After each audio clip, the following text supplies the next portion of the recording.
Listening.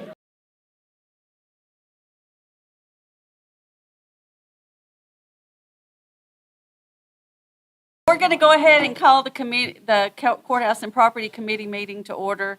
If everybody will bow their heads in prayer. Dear Heavenly Father, thank you for this day. Thank you for all the many blessings you've given us. Please give us the wisdom to make the right choices for our county. In Jesus' name, amen. Amen. Commissioner Hooker was not going to be available tonight, and Commissioner Neely's absent. The first thing on the agenda is the approval of the August 15th Courthouse and Property Committee minutes. Motion to approve. Second. Okay, all in favor? Aye. All opposed? Okay, next is codes. I don't have anything to add to my report, but do you guys have any questions for me? I don't think I have anything. Do y'all have anything? Amen. Does anybody have any questions for her? Great report, as always. Thank you. Thank you. Okay, zoning and planning.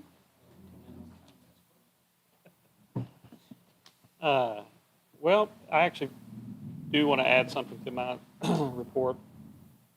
One, and this goes with the codes department as well, and that is that we're getting very close. I think in October, we're going to have a week-long training session with the software vendor, and we'll be training for the first 2 hours of the day for the whole week, and then the last 2 hours of the day. So there'll be some intermittent closures of the office because the entire staff has to attend these meetings, and then the end result of that is the very next week we will go live with the new software. So it's important that week that we just fully inundate ourselves with every possible problem that we can find, and really work to try to make it fail as best as we can, so that during that week that we'll get the best product.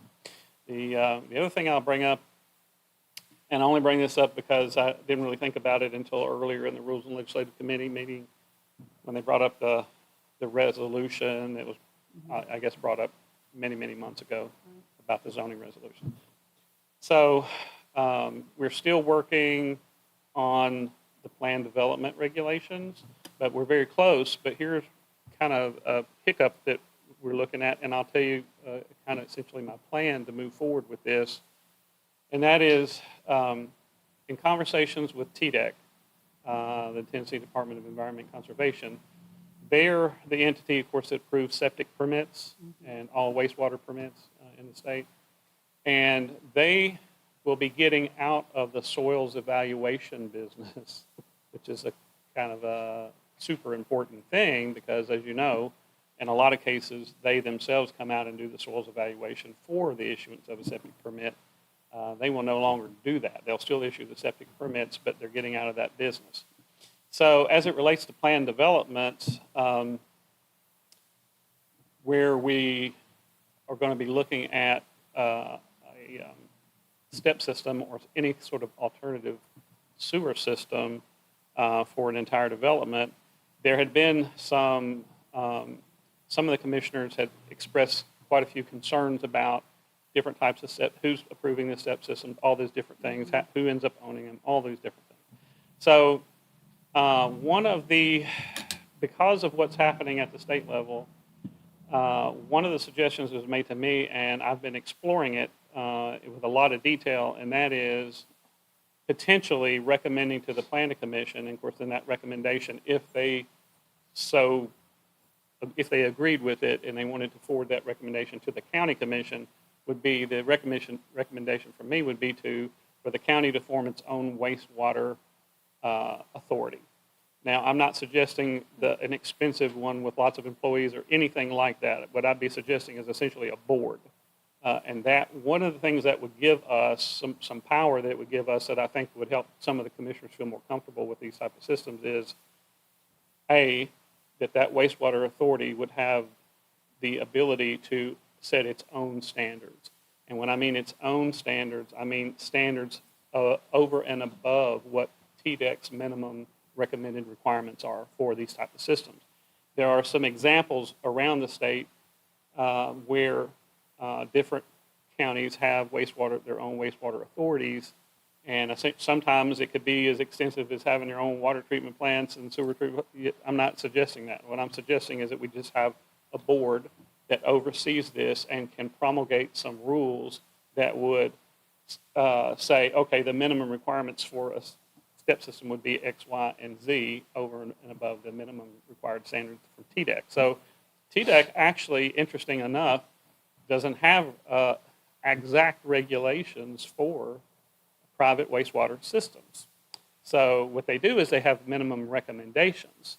And there are a few counties, one of which would be CUD, Consolidated Utility District in Murfreesboro or Rutherford County, that actually has a set of standards that, according to TDEC, top person is the standard and the model for the entire state.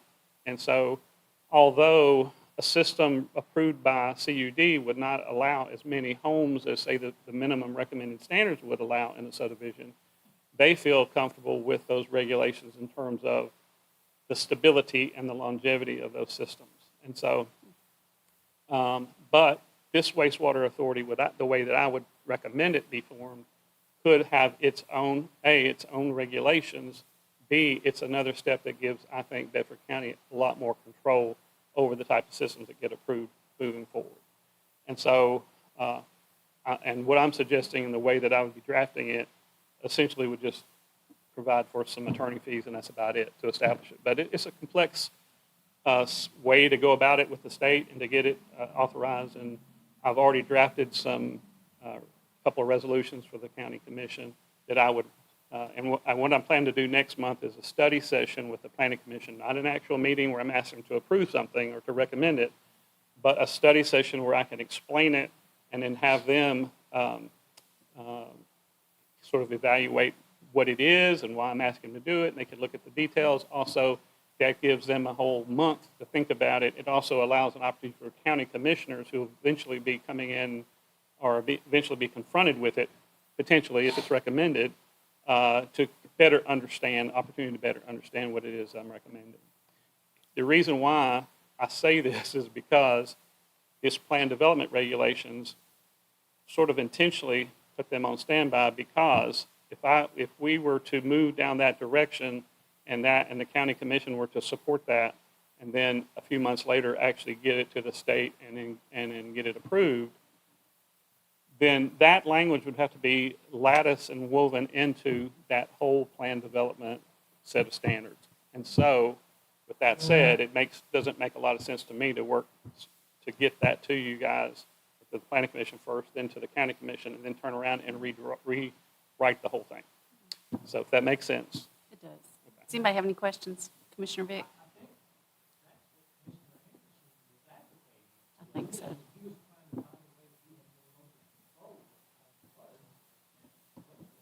I feel like that, Commissioner Anderson, Commissioner Hooker, both were, I know Commissioner Hooker's been very concerned. He's had some friends that he's had some bad experiences, and he really wanted to look at this issue a lot more deeply. And so whenever I heard the information from TDEC and kind of the direction they're headed into, I felt like that this probably would give the county a whole lot more control, and it also gives us tools that we currently do not have.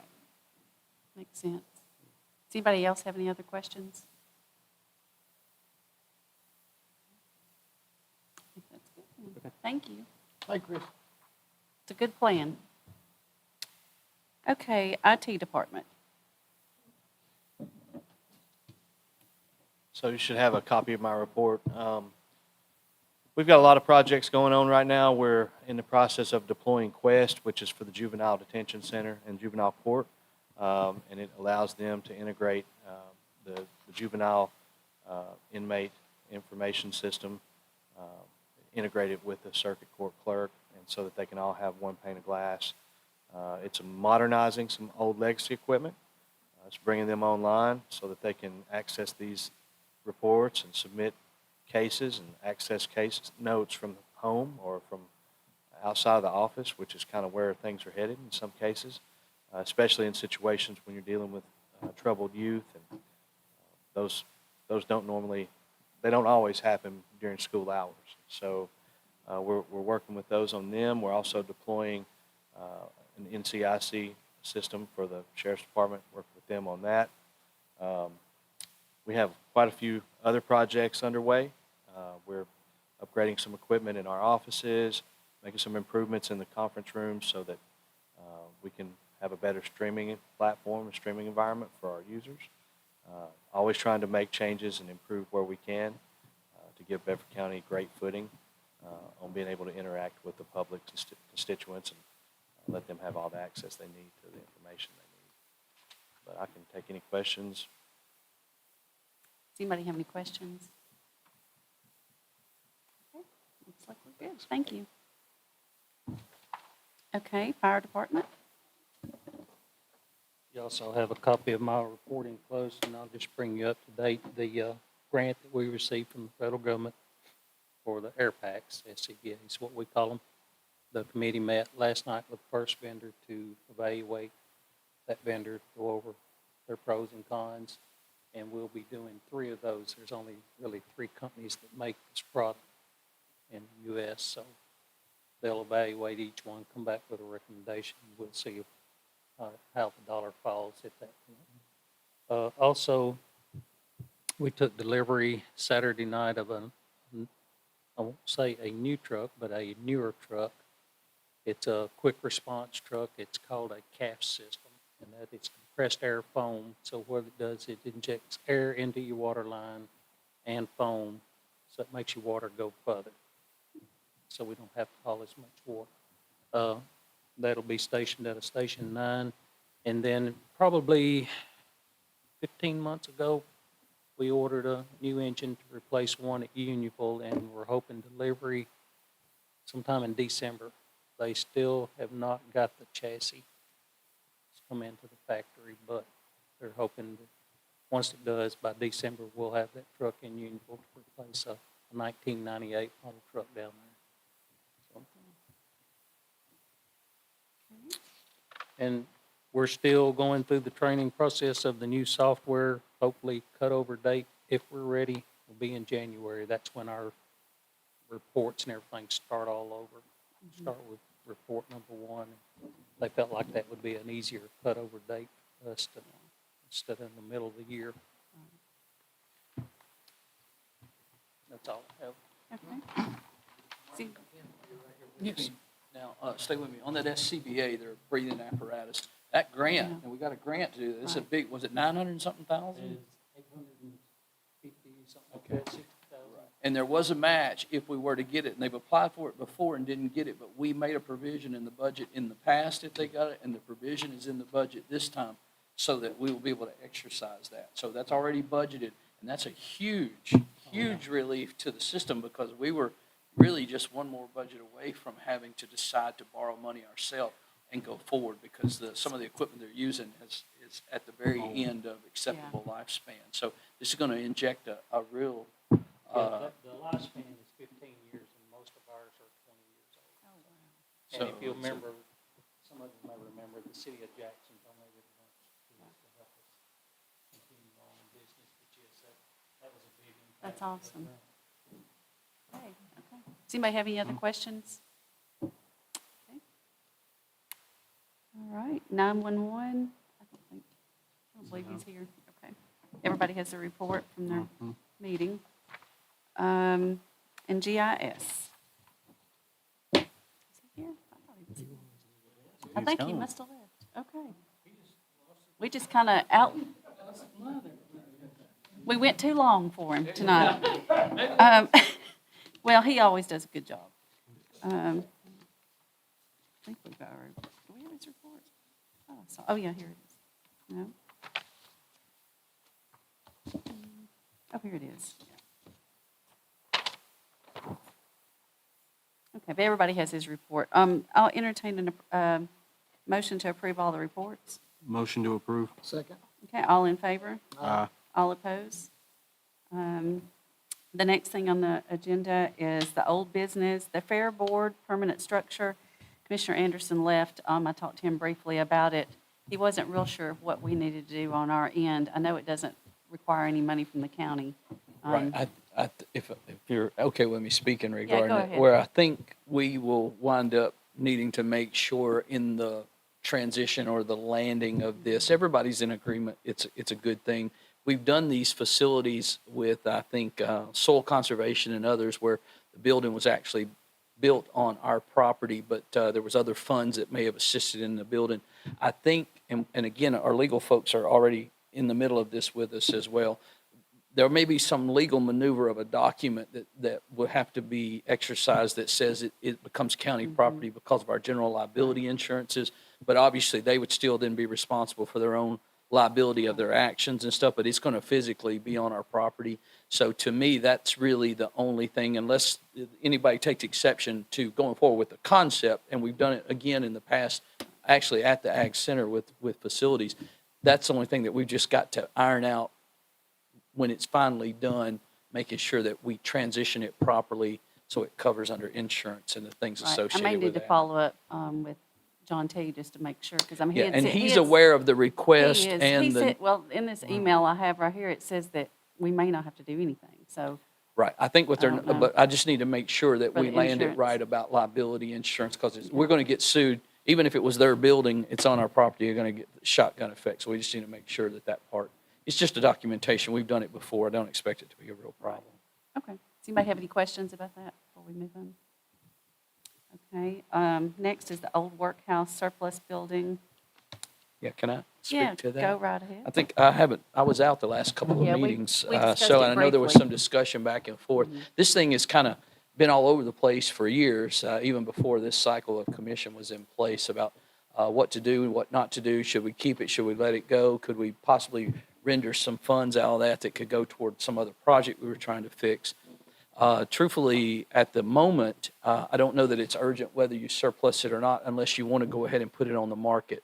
It'd be my understanding for you to actually, quote, put a RFQ out or P or whatever the right term would be for it, it would need to be surplused through the county, which is just a vote at the Well, and I commission think level. the concerns last time were that the quotes of what they thought the building was going to cost was enormous, and they thought we'd be better off to keep it where it was, and, Right, you know. and you'll still have that option, and I was gonna, that'll blend right into what I was gonna, if you're okay with it, because it's related to this. As you know, the commission, you were not able to attend, but the commission was unanimous, that was present, 16 of you, to go forward with juvenile detention, the Liberty School expansion, and to put the process in place for a small surplus facility. Now, at any point, these don't pencil out, if that's the way to think about it, because this phase is the due diligence, the cost, what would it look like, what do we see it, where would it be?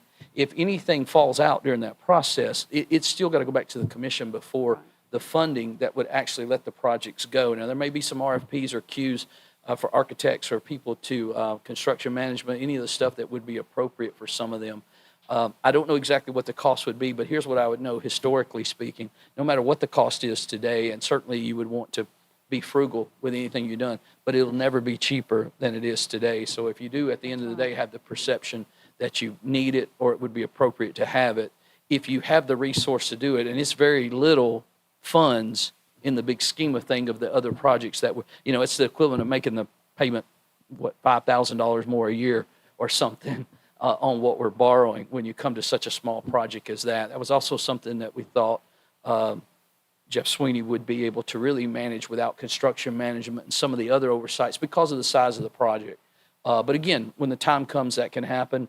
I would just remind you, if you decide to surplus the building and you don't know specifically what need or where those funds would be best served, I would recommend that they go back into toward the $1 million that we borrowed from the rainy day fund, the old hospital fund, as the older commissioners would remember, whenever we made the land purchase with the city out there. Now, to date, I believe we've put in close to $400,000 of that money back, but our goal was over time to build that back. And if there's any funds that will be left over after the EMA transition into their facility, those funds are targeted, unless, again, the body decides to do otherwise. That's where they'll go back to. I'd recommend, till you knew a specific project for those funds, that if you do surplus it, I'd recommend that we say, and those funds to go back to there, so that it's clear about what that's going to If happen. we were to surplus it, though, wouldn't we have to know what we were going to do with what was in the building for now? Well, I think you would, just because you surplus it don't mean you have to sell it, Okay. but you can't sell it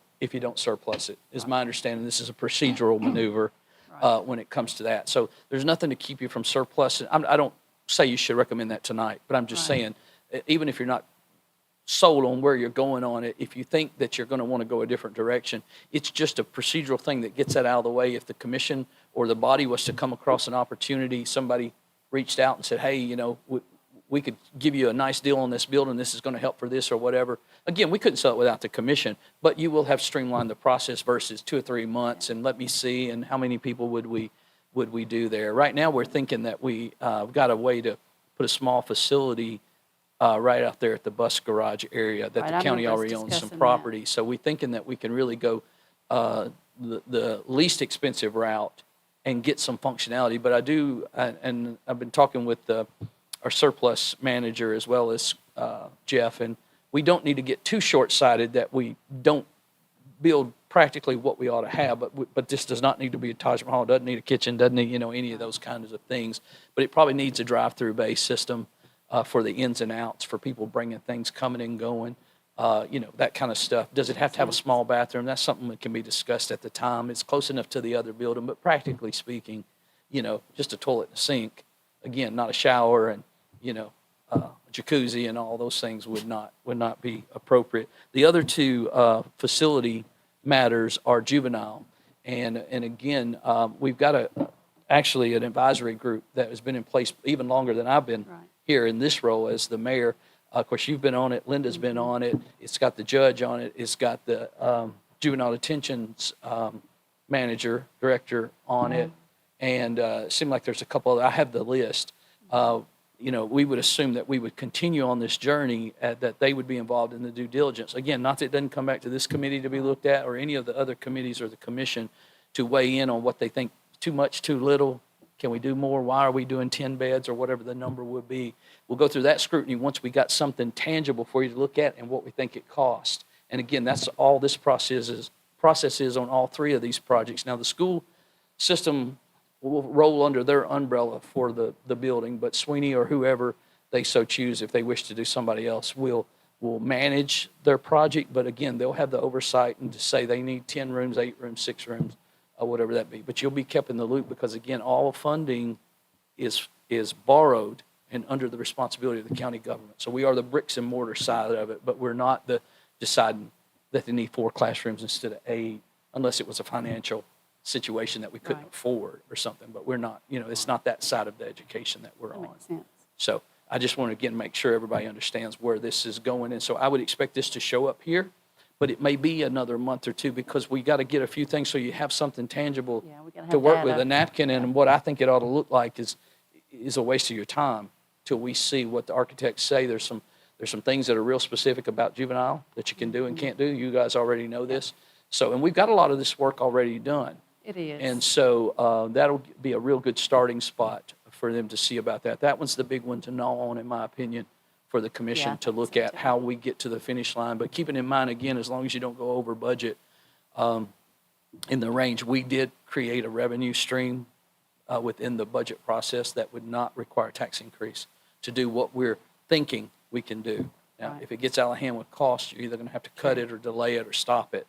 But right now, there's a good chance that we can get over the finish line, and we certainly, in my opinion, cannot continue to operate where we currently are for juvenile detention. Oh, I mean, it's no. deplorable. Yeah, we've gotta do I've heard that something. term, and I think, yeah, people overuse No, that it term. really is. But I'm happy to take any of you down there and let you see Yeah. what's Yeah. going on. It's really not fit for people to stay in. And our juveniles, we've got to believe, investing in them, that we're going to turn them around. And so we need the environment that's Most going to provide the definitely. education components, that they're handled in the right way. They're not exposed to things that they don't need to be exposed to, that makes them We wanna improve even their more life, not- yeah. mischievous after they get out of there, like riding the school bus, Miss Yaki. Anyway, so anyway, I'm just recapping on that That's because fine. I see those items will circulate back here, Sure. but I wouldn't say they necessarily would be here next month. But it's not that you're out of the equation. It'll Makes just take a sense. few minutes to get the stuff together. Commissioner Yawkey, you had a question? Okay, they're giving you a microphone. Well,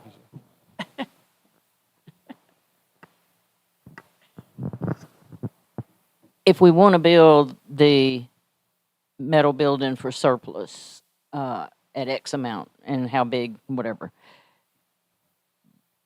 surplus brings in several thousands of dollars a year to at least make the note on that. Oh, yeah, it would I mean, exceed. it would exceed that. So as far as new revenue, we wouldn't, other than, Yeah, it would sustain. it would sustain itself is to what pay I'm saying. itself off. Okay, Yeah, for okay. sure. Because again, we're seeing numbers now that we actually have a structured way of managing surplus Right. versus, there were things whenever I got here as mayor that I had surplused as the EMS director on my 17-year journey as the director that were still in the old Yeah, there gymnasium. was a lot cleaned out And when it so was they back just at go the down further in value and you get nothing. And they're not new items or we wouldn't be surplusing them. So they're not high dollar stuff, but he was bringing in $10,000-$12,000 a month. Yeah, and it varies depending on what's being surplus. If we surplus in buses or computer technology or something, there's a rush on it, you're gonna see it. But if it's old toilet seats from the 70s, then, we're gonna have to put them on a pallet and hope somebody will buy Right. one. Commissioner Vick had a question? Linda.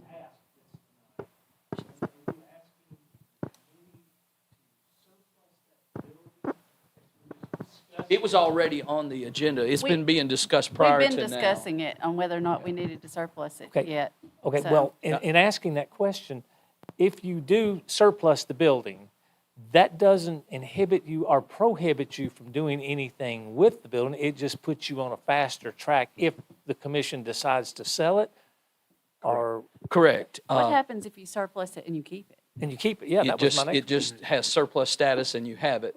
Because we've gotten into that. In fact, even with the gymnasium, the school board had surplused it and we used it for years. But then when we got ready to actually offload it because it got transferred to us, they decided, well, wait a minute, there needs to be actually a county commission. We surplused it as well. And we ultimately done it. But that took another month or two as we were figuring out, going through the minutes, who has what and do we need a survey and is this really part of that building? So these are just things that as they have come along, I believe there was a little bit of concern at your last meeting about what to do with it. Is the only reason I'm saying. Yes. I don't feel like that I stand before you saying, guys, I really think you ought to do this month. It's fine if you're ready, but I don't think it makes a difference one way or the other, a month or two. But I'm not so sure that we shouldn't go ahead and take the building does not appear, to be honest with you, that we could do anything practical with it long term. It would I mean, it we've would looked take and a lot of explored every remodeling idea and- under the right, a lot of sun money to put for into it. that building, and it's just not. So if we could get it surplus so that if we did come across the right scenario, again, back to the commission, the mayor don't have authority to do this by himself. You might get a chance to offload something. And now there are some buildings. It's interesting on Lane Parkway. It seems to be picking up a little bit as to Yeah. what things are bringing, and people are. Right. There's a little bit of foot There's out some there. interest right now. And yeah. so interest rates might be hurting a few, but it might. People that But have it would cash, probably it be, wouldn't. yeah, I don't know if you'd want to turn down a really super deal if you were to get it, even if we had to run surplus out of the back of my car for a day or two, Well, what is the wishes of the committee? I know we're missing a couple members, but. I just soon delay this Okay. 30 days. and Yeah, just defer come it back to to next month or I something. appreciate. Second. Okay. And the other two were really just for your information. The only thing that was really on your agenda was the surplus of the workhouse. Are y'all in agreement with that? Understanding what's going to happen with the other two projects? Okay, Definitely. thank you. Okay. So is everybody in agreement to defer that until next month and just continue the discussion? I'll just say all in favor. Okay, all opposed. Any new business? I have a question since we're here. There's a few commissioners. I had some calls recently. Of course, we've had some storms coming through and a lot of rural residents that live in neighborhoods. Is there some way, there's a place that will take limbs and brush for county residents?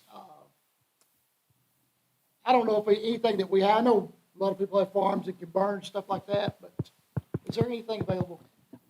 Under the technically the way things are currently structured, I think the short answer is no. Okay. Now, it would seem easy enough to just say, oh, well, let's just pick one of our county properties or somewhere, and on Tuesdays we'll have a gate and you can open it.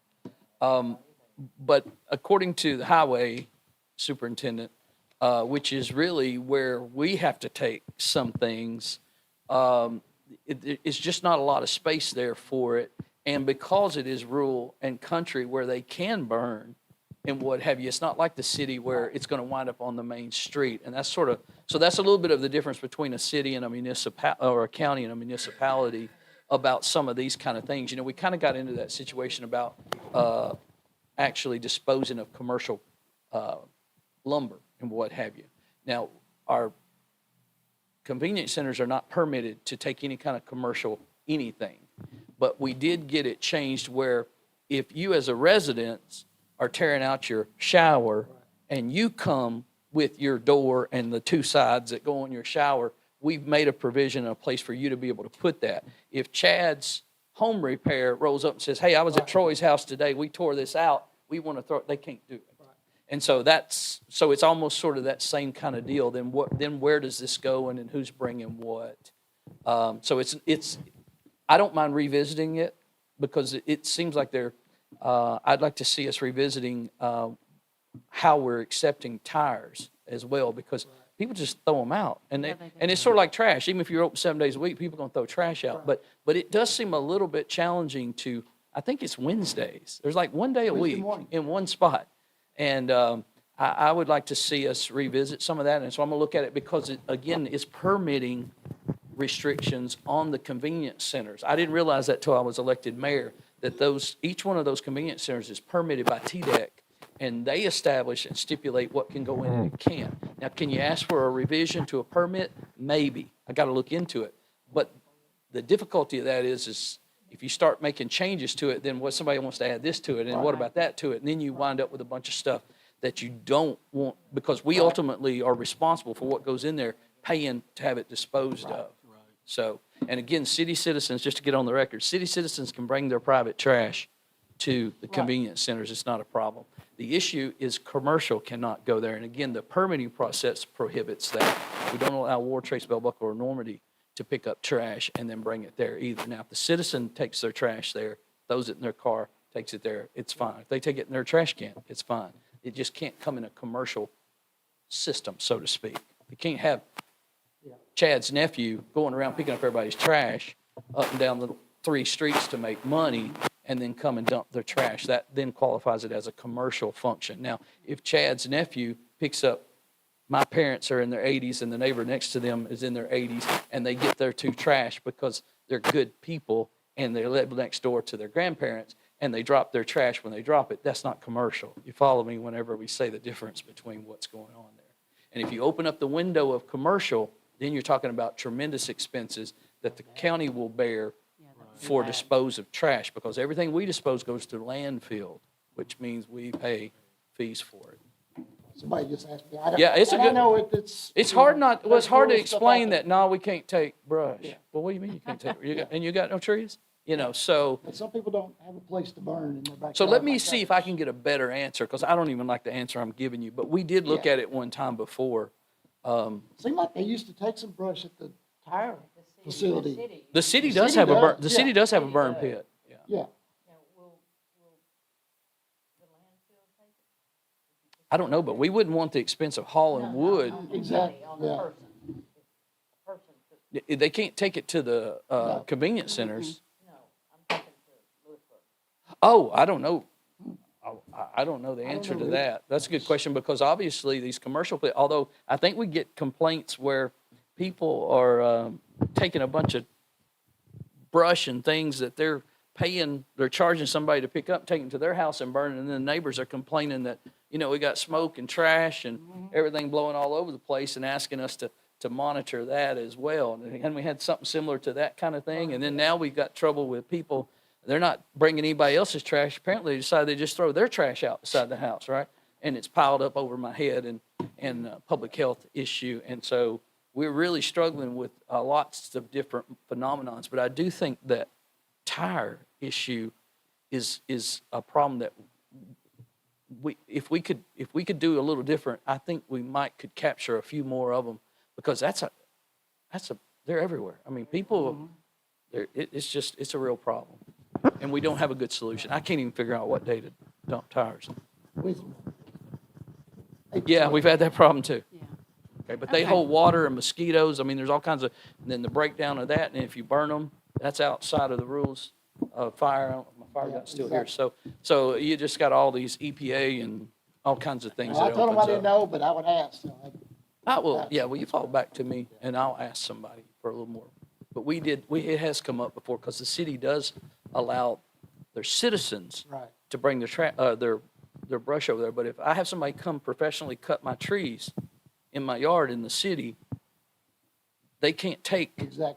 They can't take them Exactly. over there. They gotta take them, and I don't know who they're paying or what they're doing with them to get them, but they can't go to the city. They can't even drag them out to the end of the road and have them picked up, because I had somebody do that, and the city come back and says, you can't do that because it's a paid professional that you had cut your tree up. Now, if you're out in the yard cutting your tree up or digging up your bushes, you can drag it to the road and the city will pick it up. It's the very same logic about commercial and then what you're opening yourself up to for disposal reasons after that. So they have the very same rule, they just don't have convenience centers. You know, theirs is working from a different, but they have a transfer station. Okay. Does anybody have any other announcements?